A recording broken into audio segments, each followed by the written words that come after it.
Welcome to a very special episode of Discover Connecticut. Tell your story. Creator and host Mark Pires, your realtor, joins a group of young minds as they embark on their journey. Listen to the inspiration and feel the motivation. This is Mark Inspires on Discover Connecticut. I'm here with Ronnie and Cynthia from Upward Bound at Fairfield University. Tell me a little about what drew you to this. 30 years? Have you been doing this for 30 years? Yes, 22 years at Fairfield University. Our motto is for students to be their best selves, and I think that Upward Bound provides our students, with the tools and the resources to become their best selves. Ready for you, Mark. All right, my name is Mark Pires. I live here in Fairfield. I'm a realtor with Coldwell Banker. And Aaron asked me today, Dr. Graff, to come and speak to you guys about real estate. Before I start, is there anybody here who has an interest in real estate currently? If you want to raise your hand if you're thinking about it as a future profession. 1, 2. Okay, I'm going to ask again at the end. I want to see if there's any change in that. So what you're doing is building relationships. My brother-in-law always says, your business is unique because you have to recreate yourself after every transaction. This is very true. If I don't do a great job with this client, they're not going to tell their next friends and family that show up. So you want to try to make sure the people that like you tell their friends about you, because if they like you and they like their friends are going to like you. That's just a reality of it. So always reach out to the people that love you and say, hey, who do you know? Just please, when they're talking about it at cocktail parties, when they say, I'm thinking about what's my house worth. I got someone, he's a good friend of mine. You like me, you're going to like him. So make sure you're making those connections, building some sort of trust and relationship. And this is a very lucrative business if you can keep that pendulum moving and the momentum moving forward. You have to somehow separate yourself from the rest of the market. Because as I said, I could throw a stone and hit 50 realtors. So why are they going to choose me over everybody else? This gets back to the practical question, what makes you different? I said something once a week, my old manager would sit us down for this thing called practice makes permanent. And his concept was the more you do something, this is a permanent fixture within you, how you run your business. And so he would sit down, we'd sit in a circle, the whole office, and there'd be a basket in the middle. And you'd sit there in front of everybody, you pull something out of that basket, it's folded up, and you'd hand it over to Dave, my manager, and he would open that up, and in front of everybody, he would ask you a pointed question you had to answer as if you were sitting across from a client. And so his question to me was, what makes you different? And I said, well, I wake up every day thinking, what can I do differently in order to sell my properties? The whole room goes, ooh. And I was like, what was that? That's true. I wake up every day. I'm like, what I did yesterday didn't work. So what am I going to do today? I have to think differently constantly. We discussed something earlier. There is only the moment. This moment that we're in right now is the only thing that's ever existed in the history of time. Yesterday's gone. Tomorrow doesn't exist. But this moment, it's singular. God created everything right now. It all ends right now, and we're living within that now as well. So the closer you can get to this second every day of your life, I think you find your happiness. You may not have all the money in the world, but if you live in the moment, you will feel the joy and the energy of life. I want to make every moment magical. And that doesn't mean being caught up on what I did yesterday. I know that didn't work, or I know it did. Learn from the things that we did yesterday and stay here, stay present. It's called the present for a reason. It is a present. It's a gift. We get so sidetracked by life. You guys know what's going on in the world. You could sit there and just go down a rabbit hole every day. You start looking into whatever's online. You scroll on TikTok, you scroll on Facebook, all these platforms, it's all negative. Now, I don't know if your parents ever said this to you before, but when I was a kid, my parents used to say to me, when you go to a cocktail party, when you're out with friends, don't ever talk about religion, politics, or money. Has anybody ever heard this before? Did your parents say that to you? You heard that? So why is it when we're on TikTok, on Facebook, on Instagram, every single scroll is religion, politics, or money? Anybody ever thought about that? Because they want us divided. They don't want us connecting because we are so unique. The most beautiful thing about you is that there's never been another, you are the only. So you don't need to change. There's nothing about you that needs to change. You are a fine wine. It takes time for you to become the perfect version of that wine. But you're perfect. There's nothing about you that needs to change. You're so uniquely beautiful, everything about you. And so when someone says, well, you should be like her, or you should be like him. No, I'm me.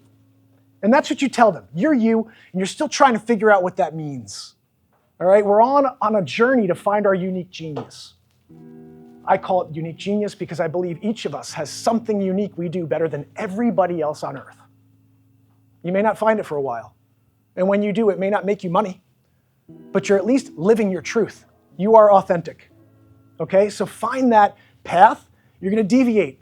You're gonna deviate a lot, guys, but you find yourself back.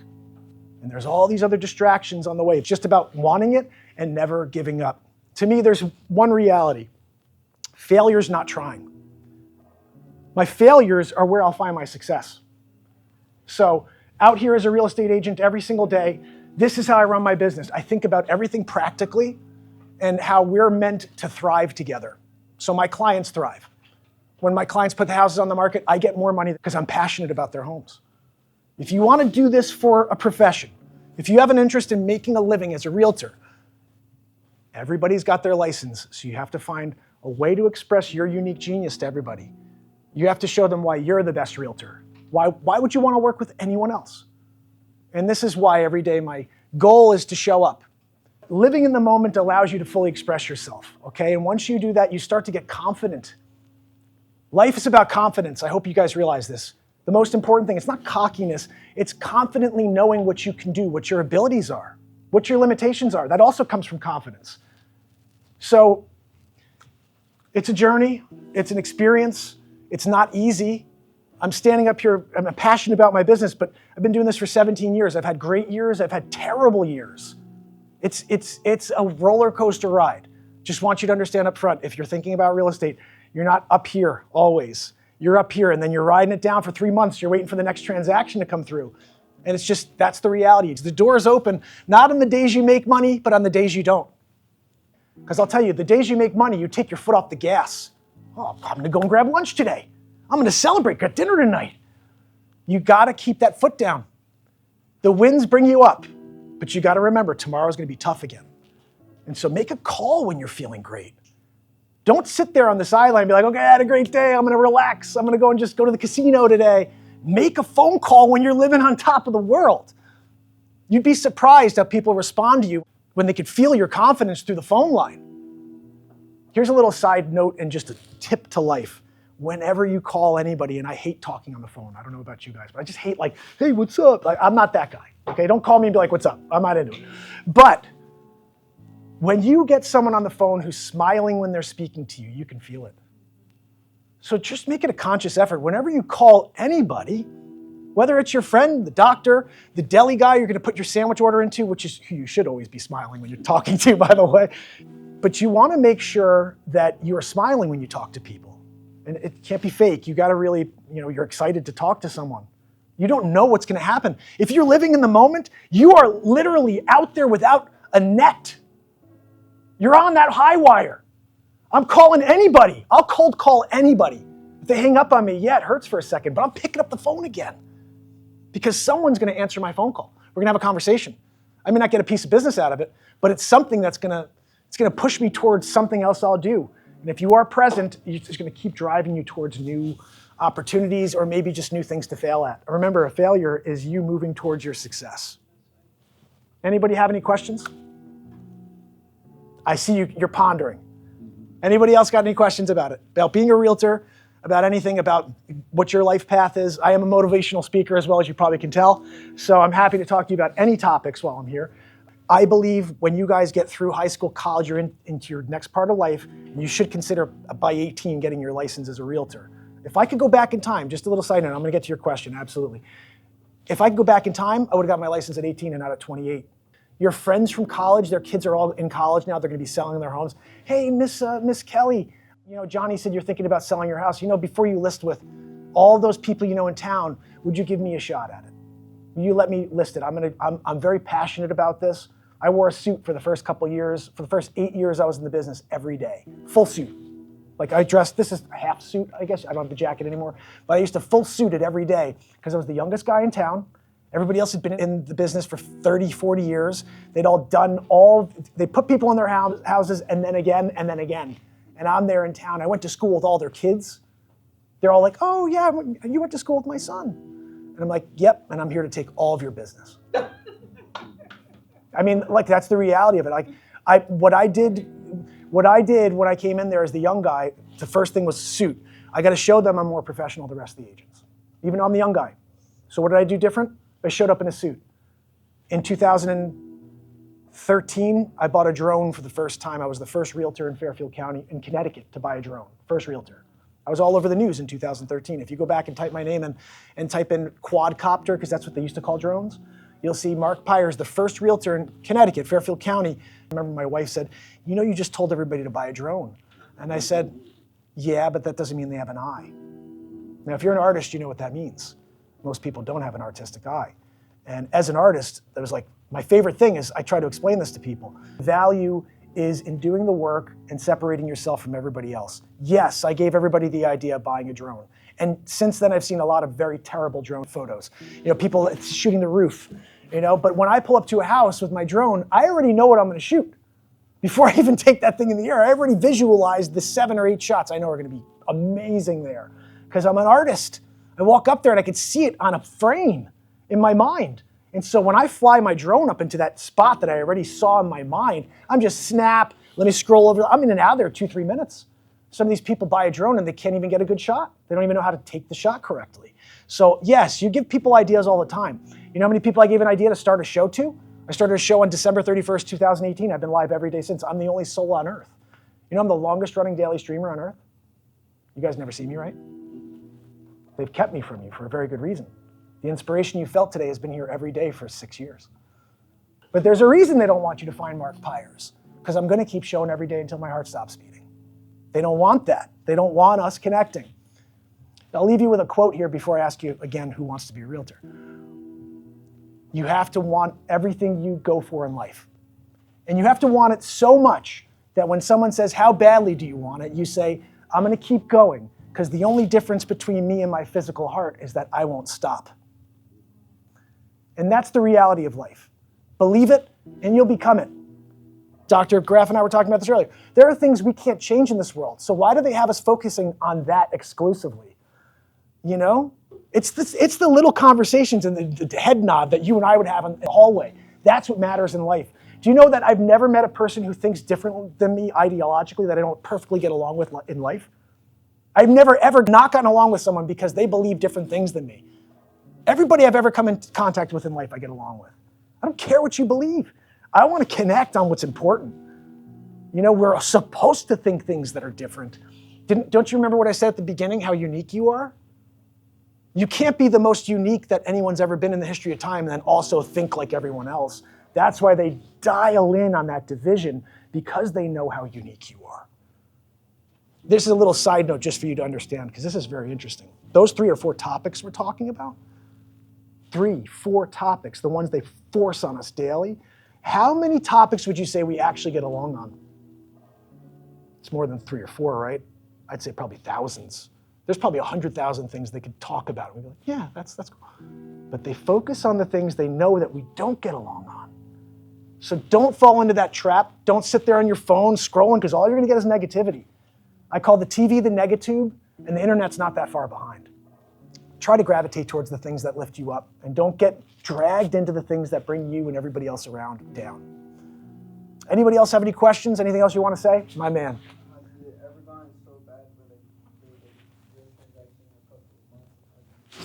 Yeah, I was just telling Dr. Graff about that. So this past year was probably one of the worst years I've ever experienced.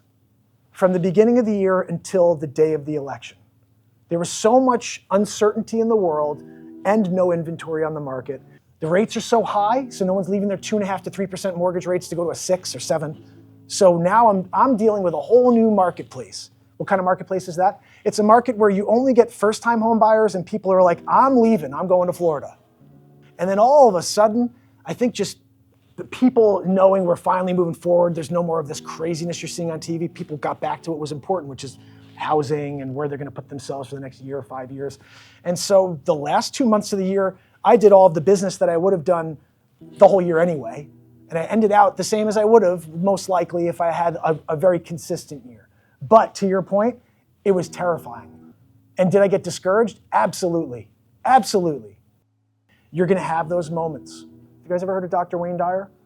Look him up and look up this quote specifically. I had a mentor who told me this about 15 years ago, and I live by it now. And the quote is to change the way you look at things and the things you look at change. And that is a brilliant quote. Change the way you look at things and the things you look at change. And that's just true to life, all around. No matter what you're looking at in life, this can go social, this can go for business. The way you look at it is giving you one perspective. You've got to shift and look at it from another angle. And to me, it's always try to find a positive within whatever's going on. That's the change the way you look at it angle that you really want, because that's where growth comes from. You're going to have a lot of failures in life, but you're going to learn from those failures if you look at it from the right angle. This is an energy game, my friends. Who's got it? If you show up with that smile, you're going to do very well in life. It's true.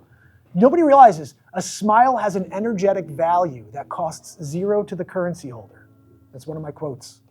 I wrote that in Instagram in 2019. A smile has an energetic value that costs zero to the currency holder. It costs me zero to give my smiles. But each one has an energetic value. So if it costs me nothing to give, but it lifts you up a level, why wouldn't I just smile all the time? And just tell yourself that. Like, I can actually affect this person's entire world. And just smile at them. Sometimes they don't even realize it. How about this? Have you ever walked by somebody you don't even know and they smile at you and all of a sudden you feel better? That's because a smile has an energetic value that costs zero to the currency holder. It's powerful. I have a question. Yeah. So do you, in terms of you as a motivational speaker, do you spend as much time for nurturing that business? No, I wish I had more opportunities to do that. I do it on my show. But I think it's also another issue with the not being seen, because the show has been this. It's basically I'm on air talking like this. But I remember one day, it was early on Instagram, someone goes, "Do you know who Gary Vee is?" And I go, "No." And they're like, "You sound like him." And I watched him, I was like, dang. I was like, we kind of have that same positive energy, like look at it. And that's when I started doing, when I was like, okay, people, but no one's ever seen me. He started before me. I realized I got in late at 2018. At that point, they kind of had this whole idea that they wanted you to see a specific thing. But before that, you could just start and they'd be like, we need people to watch this. We just need people to find our platform. But once YouTube got to the point where they didn't need people anymore, it was like about we could curate this content and make sure they only see what we want them to see. And I don't fit their narrative, unfortunately. You know that YouTube considers me harmful? Can you believe that? I literally was demonetized and called harmful in February of last year. It's been a year. I've appealed 3 times, and each time they say, nope, you're harmful. And I'm like, the ultimate positivity platform, live songwriting, 432 hertz. You guys ever heard of 432 hertz? I'm going to share another piece of wisdom with you, okay? All the music you hear, when you type in and you listen on Spotify, almost every song you listen to is at 440 hertz. 440 hertz was instituted in the 1930s by the Germans, okay? I don't know if it's anything nefarious. 440 hertz, if you look at it underwater, they run the frequency of 440 hertz and 432 hertz. 440 hertz looks like disturbing. It's very weird. 432 hertz looks like snowflakes. It's the most beautiful thing you'll ever see in your life. Do you know they call the 432 hertz frequency the solfeggio, which means the God frequency? Do you know why? Because they say 432 hertz is a healing frequency. 432 hertz is also the same frequency that the earth moves at. So why wouldn't they have all music run at 432 since the earth is moving at 432? Well, again, 440 hertz looks really disturbing if you look at it. Bob Marley, Jimi Hendrix, and Prince all wrote at 432. Nobody knew it, but that music, you could feel it. I'm a self-trained musician. I never took a lesson in my life. I just write what I feel. But I always had this, my ear is pretty sharp, to the point that when I'd play a D chord, it always sounded sharp. I always be like, it sounds shrill, a D chord. But if you tune your guitar to 432 hertz and you strum a D chord, it sounds like heaven. That's why I know it's right. It's because the D chord finally sounds correct. I feel like everything you're hearing is potentially healing you in some way. It may be mentally, but it's giving you some peace of mind. I'm sorry, my friend, you have a question? What would you say are the skills needed for your line of work, and if anyone can develop those skills? For real estate? Yeah. Anybody can learn this business. There are people that have been doing it for a very long time that probably should be doing other things, and people that just started, and they both do the job the same way. It's how they go about approaching the job, cultivating new clients, Servicing their clients, that's different. But the work itself, anybody can learn and anybody can do. My philosophy for you guys is if you're going to college, you should just have a license. Just get it. Even if you do no business, having a license in case somebody you know wants to buy or you're in college and somebody wants to go rent a place, you get a commission on that. Do you know that? You're in college and one of your friends wants to go rent a new apartment. I got my license, I'll take care of you. Now you're working with all the college kids, getting them their apartments, and you're making extra cash on the side. That's an unreal business model that I never thought of. But you could go, say you went to Fairfield U next year, and you're like, guys, I'm a realtor, just let you know. You want a place not here on campus, you want a little place for, just let me know, I got everybody. Put little flyers up in the bulletin. It's a wrap. I think you kill it. Especially if you wear that hat when you take the photo. Anything else? You guys, any other questions? How did your first sale go, and how did your most recent sale go? What was successful about them? Okay, a couple cool stories. This goes back to make sure you reached out to everybody you know, everybody and anybody. The more pointed question you should have asked is how long did it take you to get to that first transaction? And that was not overnight. So I got my license, and I think when I finally got that first deal, it was about almost a year in. My father's a builder, my brother's a builder. Before I got into the real estate business, I worked with my dad. I was still working with my father while I was getting my feet wet in real estate. So my suggestion would be do something to keep yourself going at a part-time basis, because you're not going to be busy every day as a realtor. You're not going to be busy every day as a realtor. You have to find ways to be busy. You have to knock on doors. I'm starting to do that again. Like, no one does that. I'm going to start knocking on doors, setting the cameras up. Dr. Graff, you coming with me? Don't come to my house, he said. No, but it took about a year to get to that first transaction. Now, my most recent transaction was actually yesterday. Actually, I had two this last week. Yesterday was a rental, but I'll just give you a quick overview of how the last month has gone. I told you how I went from basically like the Wild West dead market to probably a very, very healthy market for what I would say for myself personally. A friend of mine from high school called and said, my mother just passed and we have to sell her house. Could you help us? And so I said, absolutely. And I started doing the research, and I saw that this property is worth about $900,000, okay? Maybe $1 million. This is New Canaan, Connecticut, one of the nicest towns in the Northeast, all right? So I said, look, I think you're gonna do well. There's nothing on the market. My suggestion is you put a carrot out there. You don't say, okay, if it's worth $1 million, put it on for $1 million. No, if it's worth $1 million, you put it on for $8.99. You put it on for $9.25, because a market will always be a market. I'm still waiting for someone to trust me to put their house on for a penny and let a market be a market. Because you could say no to every single offer until you get the number you want. But I will tell you what, people would freak out if they saw your house on for a penny. And they'll start thinking, what do I have to offer in order to get this? So, and I only realized that because I sold an iPad on eBay once, and like I couldn't believe after a week of trying to sell it, I didn't sell it, but everybody else was selling their iPads. And for more money, I was trying to sell it for like $159, buy it now. Free shipping, right? And I'm looking, I see all these iPads selling for $163, $167, $172, and I'm like, that's more than mine, and mine's new, like this is weird. So like before I relist it, buy it now, $159 again for another 7 days. Let me see what happened. Did that little research I was saying, it kind of relates to everything. And I'm like, wow, that one sold for more, but they started at a penny. And I'm looking, they all had that was the same thing. They all had it in common. That last 30 minutes, I wish I was there a fly on the wall the last 30 minutes of those listings. Because it was like nothing, then all of a sudden, boom, boom, boom, boom, boom, boom, boom, boom, boom. And they're fighting now. It's like, no, you're not gonna beat me. They went $7 to $12 more. But in the moment, the heat of the moment, these people are fighting. And it gets back to human nature. So this property, I put it on at $899. Not one agent came in and said, you overpriced it. Because I didn't. I put a good number on it. I put the number. I could have gone higher. I had 15 offers. After 7 days, we did best and final. The house that started at $899,000, I sold for $1,626,000. So every transaction's different. I will tell you this, I don't cut my commission. And I've had many people, this is something you should learn too. You're gonna have a lot of people that wanna cut your commission. 17 years I've been doing this, they wanna cut your commission right away. A funny story, I went on this property in New Canaan. I had just gotten my first drone and I was in the news that year. So I went to see these people. They had 3 agents come in, the top firm in town, the agent they bought the house with, and me. I walked in and I'm like, I'm not getting this. The guy who they bought the house with is gonna get the listing. Just thinking, but I'm like, I'm gonna go in there and just do what I do best. I walked in there, I had a big stack of stuff in my drone. I go, look, I got all this stuff that we could go through, and I got my drone. What do you want to do? Go through this or fly the drone? They're like, let's fly the drone. So now we're out in the front lawn, I'm flying the drone with them, and that was it. Like we connected. But so I find out, I said, I just have to ask you, sign with me, and I said, I just have to ask you, like, why didn't you hire the agent you bought the house with? Because he's the top agent in the town. That's the other thing. Like, not only did he buy the house with this agent, he's the top agent in the town. So I said, I just want to know, because it helps me, how did I win over this guy? And they said, you came in and we fought with you on your commission, and you fought for your commission, but this guy came in and said, before we even said anything, he goes, I could do it for 4%.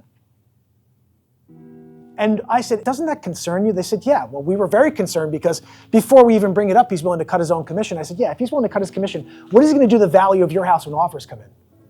And this is what I tell everybody who wants to cut my commission. I say, listen, sir, I'm not going to cut my commission. You know why? Because when someone comes and they give you a lowball offer, I'm going to fight to get you more. But someone who takes lower commission, oh, yeah, no, here's fun. You can take that offer, Now, I've lost a lot of deals in 17 years because I don't push my clients to do anything. I give my clients information and let them make the decisions.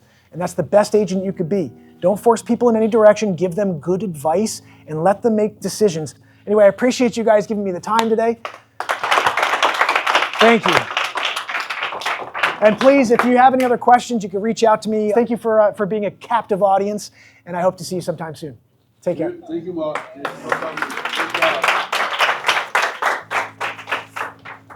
Well, you're giving them a taste of something that they may not have access to where they are during the day, and I think they understand that benefit. Yes. And so, as you said, they show up here excited to learn more because they may not be able to get those lessons where they go on a daily.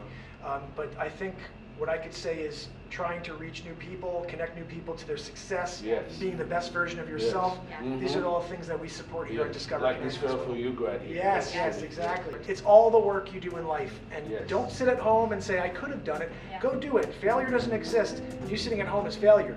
Trying and failing is just redirecting and consistently moving you towards your success.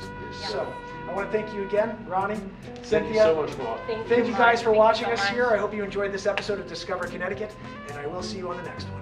Until then, Ronnie and Cynthia. Thank you. Thank you for watching. Please leave a comment, like, and share. Let us know what your favorite part of the episode was. And if you'd like to bookmark for a motivational speech, shoot us an email at discoverctproductions@gmail.com. Would you like to list your house? Perhaps be on an episode of Discover Connecticut? Send a DM directly at mark.pires@cbrealty.com. Until next time, this is Discover Connecticut.